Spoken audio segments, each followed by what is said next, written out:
This is Cooking with Church Girl, and today I made fried cabbage again. And the way I make my fried cabbage, I just fry up me a piece of bacon and wash my cabbage, and I strain my cabbage really good, drain my cabbage really good because I do not want to add any water to my fried cabbage. So I fried up me a piece of bacon, a nice piece of bacon, and I also added a tiny bit of oil to that because I want to fry my cabbage. So after my bacon cooked down, my fried bacon there, see the fried bacon? After it cooked down, I cut up me some bell peppers. And I cut up my cabbage in nice little size. I put it over in my fried bacon. And I just cover it up. I use my top here, and I covered it up for about 10 minutes because I wanted to condensate just a little bit. Then I uncover it because I do not want a lot of water in my fried cabbage. When you're frying cabbage, you do not want a lot of water because cabbage will make its own water. Then I just let my cabbage cook down. I just let it continue to cook until it cooked down really low. And I kept it covered for about 10 minutes. And then I took the top off. If you want a little water, want to condensate down a little bit more, you can cover it back up for about another 5 minutes. But fried cabbage is not supposed to have a whole lot of water. That's the purpose of calling it fried cabbage. Now, if you want to just boil your cabbage or steam it in a lot of water, then that's not fried cabbage. But this is fried cabbage. See, there's no water. You'll see no water in the bottom of my cooking pan here. I'm cooking it in my nice Dutch oven. And if you don't own a Dutch oven, I would really recommend that you invest in a nice Dutch oven because they cook your food really, really good. Nice pots work too, but I know nice Dutch oven works for pretty much everything because it holds the heat. It's very heavy and it holds the heat really well. And it cooks very even. This is Cooking with Church Girl here at the Ponderosa, making some Southern style fried cabbage. Sauteed it down really good in some bacon after I fried my bacon down. See the nice bacon? And then I cut me some nice bell peppers. Some people like onion in their cabbage. My husband like onion. I don't like onion in my cabbage, so I don't add any onion. Sometimes he like a little white onion in it or a little red onion. That's your preference. I like red bell peppers in my cabbage because the cabbage is already a light green color. So just to add a nice color to it, I make sure my bell peppers are nice and red. And if you add green bell peppers, my husband had already cut up some green bell peppers like that already. So I just left them in there. But then I came back and I added some red bell peppers to mine because that gives it a nice, beautiful color. See how pretty that is? It's nice and pretty, colorful. Cooking with Church Girl here at the Ponderosa. Fried cabbage. So that's how you fry your cabbage. Just wash it up really good. Cut it whatever size you like. Fry you up a nice piece of bacon. In a little, and leave the oil that comes from your bacon over in your pot. Don't add no water. Just wash your cabbage and take off all the water that you can get off. Drain all the water off. And cut your cabbage up and add it to your fried bacon and just let it cook. And as I said, you can cover it for 5 or 10 minutes if you want to. Let it sweat down. Then take the top off and let it continue to cook. There you have it. It's very, very tasty. My husband loves fried cabbage. So now you know how to make fried cabbage. This is Cooking with Church Girl. Please give this recipe a try the way I just told you to do it. I'll recap real quick. Fry you up some bacon. If you want turkey bacon, you use turkey bacon. If you want regular bacon, you can use regular bacon. Any kind of bacon you want. Just fry you up a nice piece of bacon. And depending on how large your cabbage, you might want to add just a tiny bit of oil with it because you want to fry this. Now, it's not deep fried. It's not the traditional like I'm frying meat. It's called fried cabbage simply because, see, it have no water in the bottom. Just enough to sweat down. And then I just turn it down and let it do its thing. There you have it. Cooking with Church Girl. And I flavored it with a little bit of sea salt. That's all I put in my cabbage. And the red bell peppers.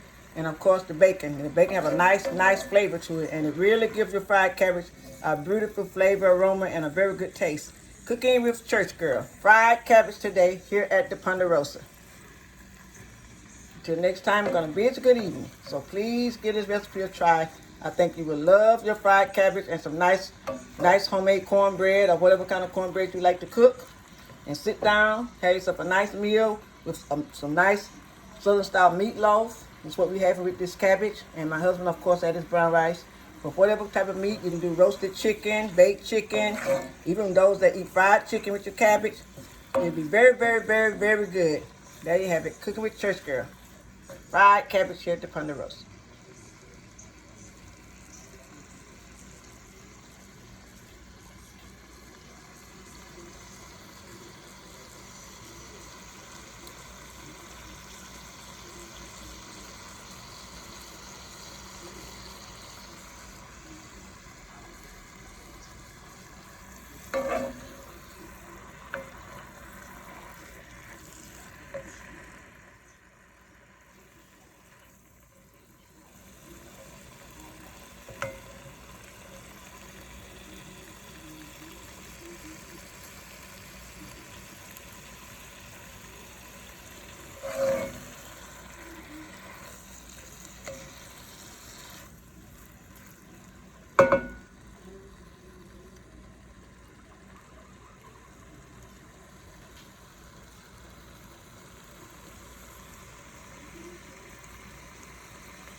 Cooking with Church Girl.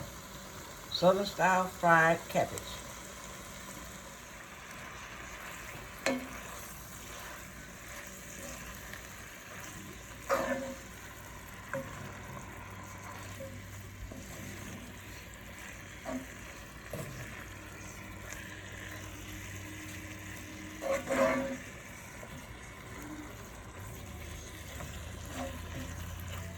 This is Cooking with Church Girl. This is the finished product of my fried cabbage. This is fried cabbage. If you want to fry your cabbage, just get you some bacon and fry you up with some nice bacon and I add a little bit of oil to my bacon because I was frying this cabbage. Wash the cabbage really, really well, and then I cut it up on my cutting board. Once the bacon fried down, you add your cabbage to your bacon, and of course I cut up red bell peppers in my cabbage. Whatever you like in your cabbage. If you like onions in it, you can add onions. You can add red bell peppers, green bell peppers, orange bell peppers, whatever you like in your cabbage. But just one thing, when you're frying cabbage, you do not want to add any water, because once you wash your cabbage, it's already going to be damp and wet, and when you cover it, it's going to sweat down. And once it's sweat down, take that lid off and don't cover it anymore, because if you keep covering your cabbage, it'll get too much water. So I covered my cabbage for about maybe 10 minutes when I first started out frying it, and let it sweat down. Then I take this lid off here of my Dutch oven. This is the lid. I cover it just like so for about 10 minutes. Then I go and I take the lid off, and then I stir my cabbage and I turn it down on low, and I just let it continue to cook and do its thing. That's all it is to frying cabbage. If you notice, there's no water in the bottom of this cabbage, just a little bit of condensation, and that's all you need when you're frying your cabbage, especially if you're using a nice Dutch oven, because it holds the heat really, really well. This is Cooking with Church Girl, a quick little lesson in my Southern style fried cabbage.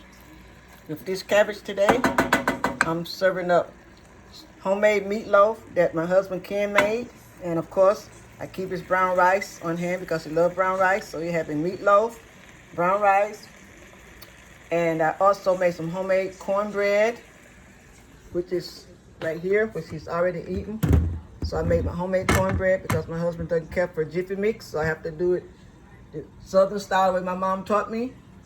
And he had meatloaf and his brown rice. So of course he had a nice spinach salad. There you have it, serving up dinner. We've had dinner here at the Ponderosa. Fried cabbage. So please give this little recipe a try. Go over to Cooking with Church Girl and subscribe to my cooking channel. I appreciate it very, very much. Cooking with the Church Girl. Southern style fried cabbage here at the Ponderosa.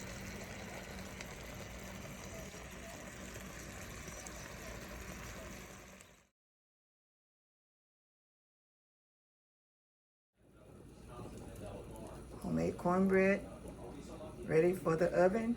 I'm going to be baking it off on 350 degrees. This is Cooking with Church Girl.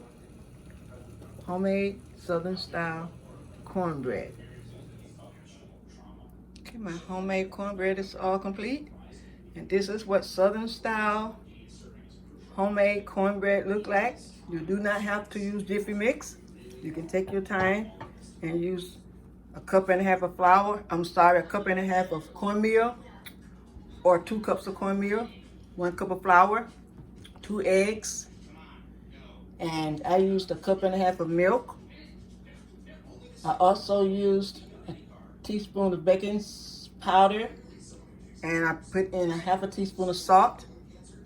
I don't use sugar in my cornbread because my husband doesn't like sweet cornbread. And then I put in some butter and a little shortening mixed together. I warmed it and I put it in my cornbread mixture. And I mixed it all up together and baked it up in the oven. And there you have it, Southern style cornbread, home style. You do not have to use Jiffy Mix out of the box. You can make it yourself. This is what Southern style cornbread looks like, cooked by the church girl herself. There you have it. Church girl cooked up Southern style cornbread using my mom's recipe.